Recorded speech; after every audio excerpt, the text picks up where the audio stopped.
You're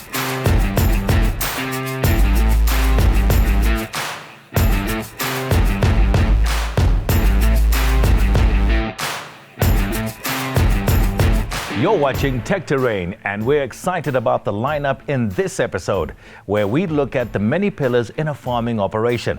Our guests today include Wandile Sihlobo from Agbiz and Thomas Strydom from Sion Agri. Dr Michael Bradfield from the Livestock Registering Federation also joins us, alongside Jaco, Beyers and Hentie Breedt from John Deere.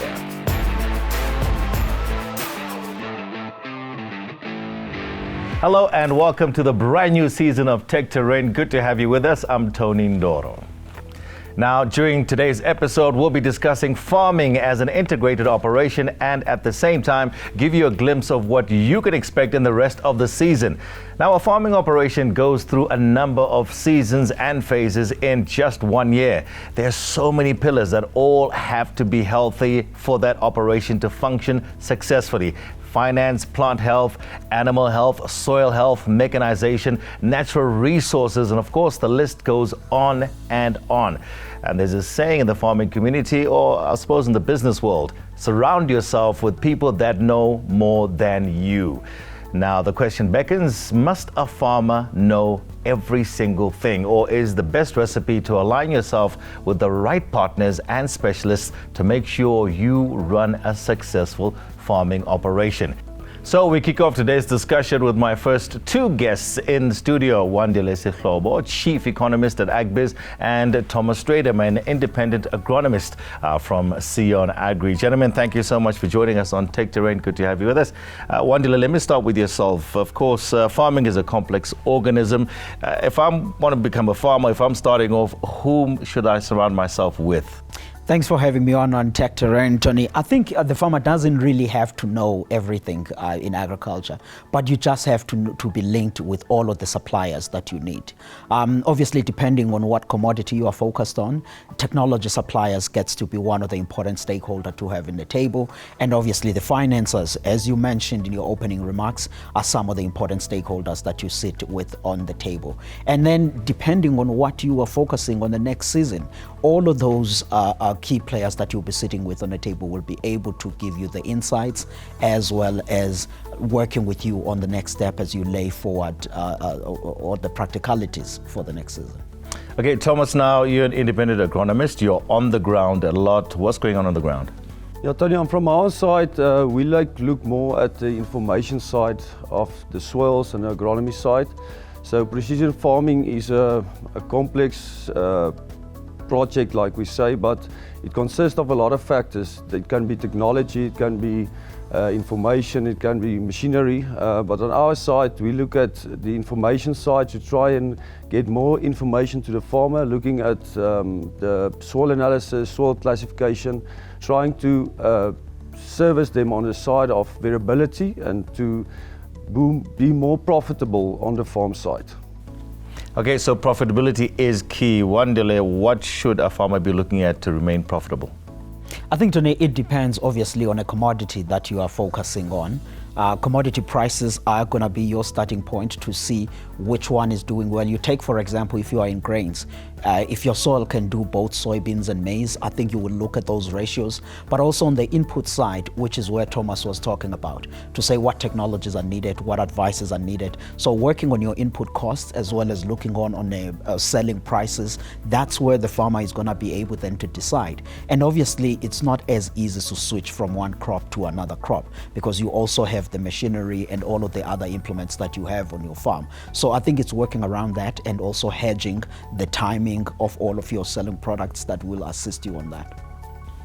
All right, so staying with the profitability issue, Thomas, as an independent agronomist, what services do you offer farmers in terms for them to reach that particular point that we're talking about, profitability? Yeah, as I said on the previous one, we look at the soil side, the agronomy side. So we do soil analysis, grid soil sampling, trying to determine what variability there is in fertility side of soils, and trying to rectify that by doing variable application of fertilizers and lime. Then we look at soil classification, where we look more at the physical properties of the soil. As Wandile said, there's different types of soil, and they have in different areas different potential for certain crops. And for that potential, we try to, with variable application of population, seed density, and then fertilizer, we try and manage that on the farm for the farmers. And then in season, we look at crop inspections, trying to in season determine what the weakest link for that season is, and rectifying that with products like foliar feeds and herbicides and fungicides. And then in combination with leaf analysis, then we can determine what the problem for that crop is at any certain stage. So much analysis that you're doing, soils, crops and so forth. Would you recommend that certain farmers change crop and so forth? Do you come in and say maybe your soils at this point is maybe better to start going in this direction? Definitely. As you can imagine, there's a lot of variability in the fields, and there's a lot of differences in different areas in our country on a climate side and on the soil side. So when we look at the physical properties and the fertility of the soils, we can determine to say to a farmer, listen, it's rather for you to better to do soybeans or better to do sunflowers or whatever the case. So from that information systems we use, we can try and give better, accurate advice for a farmer. Okay, so it's not farming back in the day in the 1800s. You just go and start tilling in the soil, is it, Wandile? There's also mechanization. There's so much technology. How is this enhanced farming? Yeah, I think, what Thomas is outlining is very important, because it means that you have to understand the quality of your soil as well as what could pretty much do well onto that. But the point about the mechanization that you are raising has helped South Africa immensely. I mean, if you look back, even starting at 1994 up until to today, all of the new technologies we have gained, both the mechanization but also on the biotechnological side, they've been able to boost our productivity. We now have a sector which has nearly doubled in its output, and largely it's not the expansion in area planting, but rather more of the productivity we have gained because of technology and mechanization. So it's made us a lot more productive. Thomas, which is all well and good, there's all this fancy new technology around. I mean, so many different things that we've spoken about here on Tech Terrain in the past. But the key is the implementation of it, isn't it? We know it's not cheap at all. But, at which point do you say to a person or to a farmer, listen, maybe you want to go this way in terms of technology? Yeah, I think the big thing that changed over the last few years, a few years back, it was very expensive to put that technology on your equipment to handle the variability. But I think the big thing that changed now, or it was always only for large-scale farmers, but I think the big thing that changed now, if you buy a new planter or spreader or a sprayer for that case, it all changed now because it's already equipped with that precision farming technology. So now for a small-scale farmer, if he buys a new equipment, now he has the ability to do the variability or the variable application on our precision farming maps. So now it changed. It's still expensive. Everything is expensive, but it changed. It gave us the opportunity to help the small scale farmers as well. Yeah, talking about just you bringing in small scale farmers, it's all about support from so many of those partners that we mentioned right at the beginning, isn't it? Yeah, I mean, it's all about the support and the partners that you're mentioning. But I think that on the point that Thomas is making about machinery being expensive, but the gains also that you get from applying these technologies are just as much. To the previous point that I was mentioning, to say technologies in South Africa have given us capabilities to be able to do well.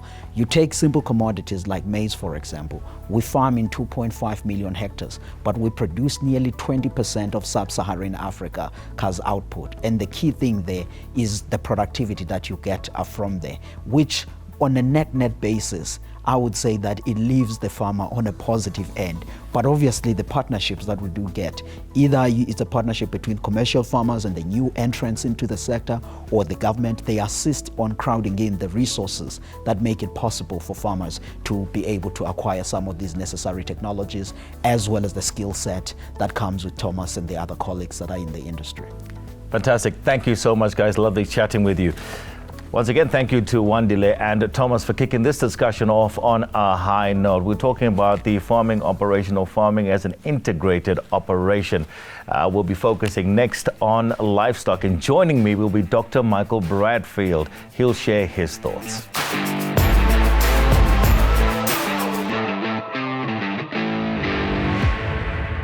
Well, we've just discussed the many pillars of a successful farming operation. And up next, a more detailed discussion on livestock. And I'm honored to welcome Dr. Michael Bradfield to the studio. Doc, are you well? Yes, very much so, Tony. Always nice to be with you in the studio. Fantastic. Good to see you. Let's talk about livestock. Where are the opportunities first before we look at the risks?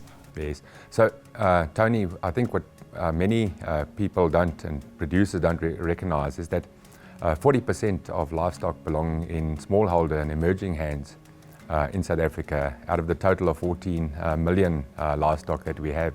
So there's an enormous untapped potential as well, especially for the value chain, and now exports are starting to play a bigger role in South Africa as a capital base.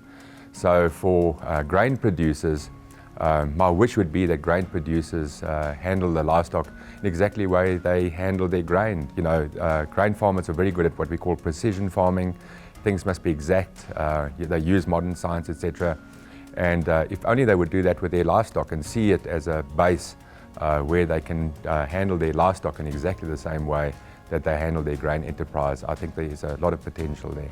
Well, Doc, that's a fantastic point you make there. 40% of the herd in South Africa is actually in the hands of the small-scale farmers or subsistence farmers, as you say. Very interesting point. But now, talk to me, please, about the risks of livestock farming. Yes, so just as much as there's a tremendous potential, especially on the export side, and to really lift our GDP in livestock farming, the big risk is animal health.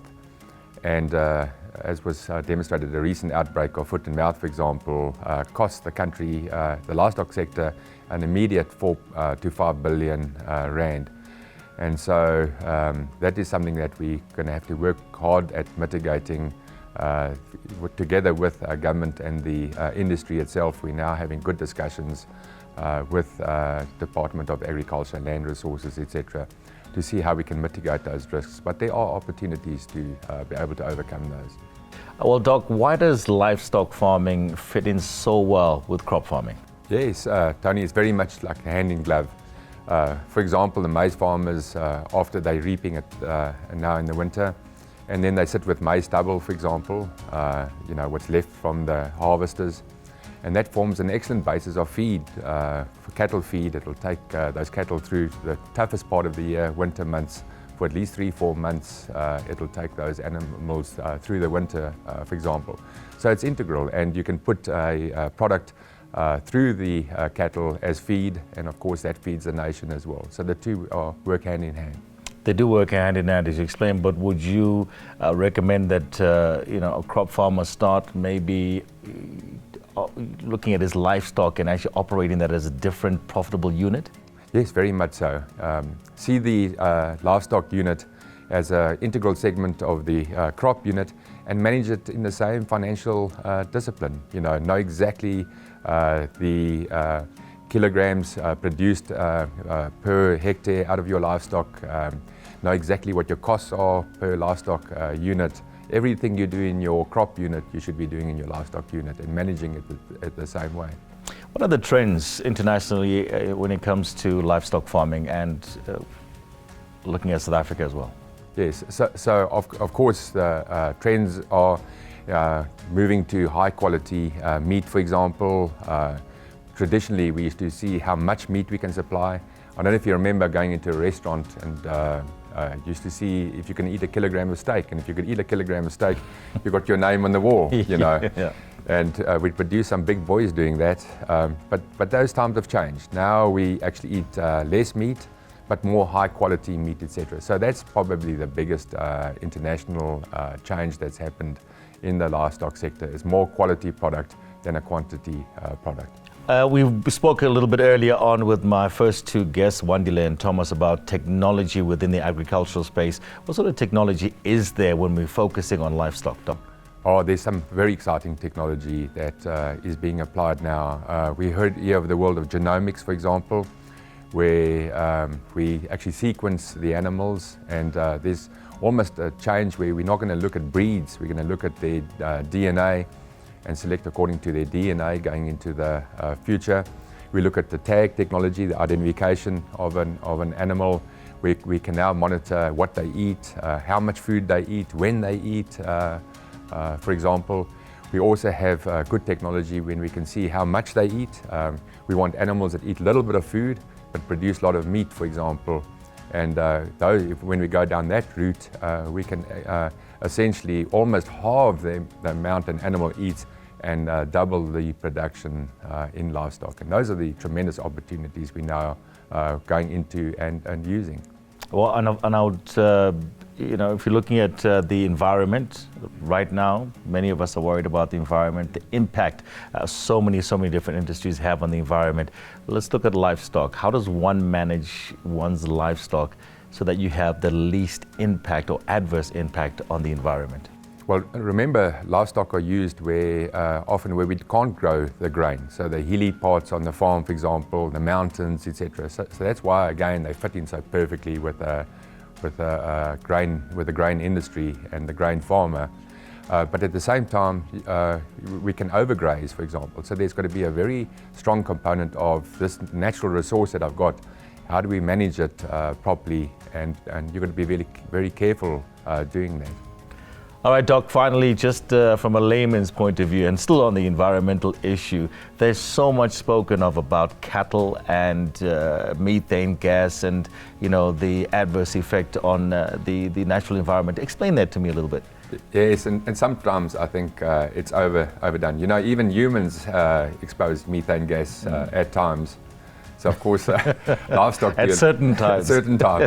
Livestock do a little bit more because they burp, and actually that's where most of the methane comes out because of their, the ruminant and 7 stomachs, or 5 stomachs, I can't remember exactly, but of their stomachs. But if we do our selection properly and we manage it properly, even livestock can be carbon neutral.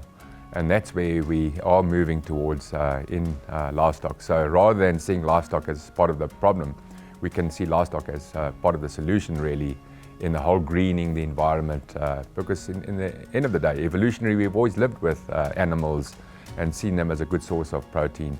And we should be able to do, we need to be able to do exactly the same thing with livestock. So rather than seeing them as a negative, we need to be seeing them as a positive. All right, fantastic. There's a solution to everything. Thank you so much, Doc. That's a pleasure. All right, what a great pleasure to spend a bit of time with Dr. Bradfield. Now, we look forward to delving a little bit deeper into the subject of livestock later on in this series.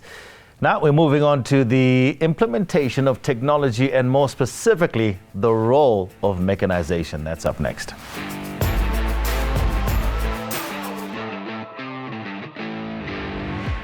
Now, earlier on in the show, we spoke about integrated farming operations. We looked at livestock and also crop farming. Now, what I want to do is focus on the technology and the advancements in technology in today's farming operations. And who better to ask than the gentleman from John Deere? I want to welcome into our studio. I've got Jaco, Beyers and Hentie, Breedt. They join me today from John Deere. Gentlemen, good to have you with us. Are you both well? Yes, thank you, Mr. Ndoro. Fantastic. Jaco, may I start with yourself? Just how critical is mechanization when it comes to farming in 2021? I would say critical, but it all depends. And earlier in the episode, we spoke about livestock. You talk about row crop. You talk about game. All of them has got a certain element of mechanization and then a component of technology. Now, technology can be from just managing your livestock all the way to the mechanization itself. But these are extra tools that you need to do it more efficient. That's why you leverage. You don't go tractoring. For that you can go on a bicycle. If one seat, you go somewhere. But leveraging the right tractor with the right piece of equipment behind it, hopefully you reduce your input costs and improve your efficiency. And that's what we believe at John Deere, is ensuring we can support the farmer with the right piece of equipment for his operation. And it becomes quite complex. If you look at farmers today, they've got all diversified pieces of farming, different components, and there's not a one size fits all. And we're privileged that we've got a dealer network that's invested heavily in order to have the capability to advise the farmer on what's the right components. And we're fortunate from John Deere that we can tailor-make certain solutions. We're not just coming in and pushing one certain product because we've got one factory. We're fortunate we've got a whole globe of John Deere and partners that we can leverage to support that farmer in order to do it as efficient and effective. Now, just Hentie, to pick up on what Jaco is talking about, what he's saying here, that obviously one size does not fit all, which means you as John Deere have to get into a lot of research and development. Is that taking place? Tony, definitely yes. In today's time and age, to plow, plant and start farming is not adequate or sustainable anymore. We all know technology is changing at a rapid pace, almost on a daily basis. Therefore, from a John Deere and a mechanization point of view, we need to keep up with it as well. And we realize that. Therefore, John Deere, locally as well as globally, are heavily invested in research and development on a daily basis to keep up with these changes. And through this whole series we cover, and we've heard it earlier today, the different pillars in the farming operation, of which mechanization is only one, is the technology we develop, how it integrates with all the other pillars in the long run to ensure sustainability and profitability. For example, John Deere developed See and Spray, which is technology applying herbicides only where it's needed. Through that you get more efficiency, you're saving on your herbicide cost, you're saving on travel time, and you can do it at the faster speed. This is one example. There's many more that's linked, integrated to other aspects of the farming operations, helping farmers to save and be more profitable and more sustainable in the long run. Can I quickly jump on? Yes. Yeah. So we like to, people like to throw, there's driverless cars, and we know there's auto track or tractors almost driving itself. But guess what? For the last 5 years, we've got tractors that's already telling the technician and the customer and the dealer, hey, there might be something going wrong. Order the following part or stop operations. Those are small little things. And what's amazing, Tony, is you think Africa, we're at the bottom end of the world. We've got actually a bunch of R&D stuff that we're testing here because of the importance of the farmers here, but also the severity of our conditions. And that makes us proud. We're not just here to sell it, we're part of the whole development. So you're saying you look at Africa as a continent, you look at me as the African farmer, you're not bringing in, importing products from Europe and so forth. You're developing products that are suited for the African farmer, for African climate, basically for Africa, Hentie. Tony, definitely. From John Deere's side, we cater for all farmers at different levels and with products suitable for our conditions, like you've mentioned. Linking it back to precision and technology, those are buzzwords, and everybody think it's only the high tech, but you get different levels from entry level for technology and precision farming, all of it together with the other aspects of integrated farming businesses to provide solutions for our customers. All right, now just to wrap things up, Jaco, I'm a farmer, I'm sitting there and thinking, listen, that's a great piece of kit, I'm going to invest in that particular kit and that particular piece of equipment, but really, in my industry, there are no guarantees, are there? Each of the following episodes of Tech Terrain 2.0, we want to demonstrate the true value of these technology solutions. That's why we're going to the farm. That's why we're bringing these industry experts to demonstrate and show that it adds up. You can't just invest in some kind of a technology or a new tool and you can't see the return on investments. And that's the focus of, if I can summarize, Tech Terrain 2.0. Okay, so there's a challenge out there. You're saying that we're going to demonstrate through Tech Terrain this, whatever John Deere has to offer will be beneficial to anybody, any farmer out there who's going to invest in it. Any specific application. Yes. I love that. Well, Jaco, let's wrap this up now. So we've got a whole season coming up of Tech Terrain, and you're going to be showcasing a lot of fantastic and new ideas, new equipment from John Deere.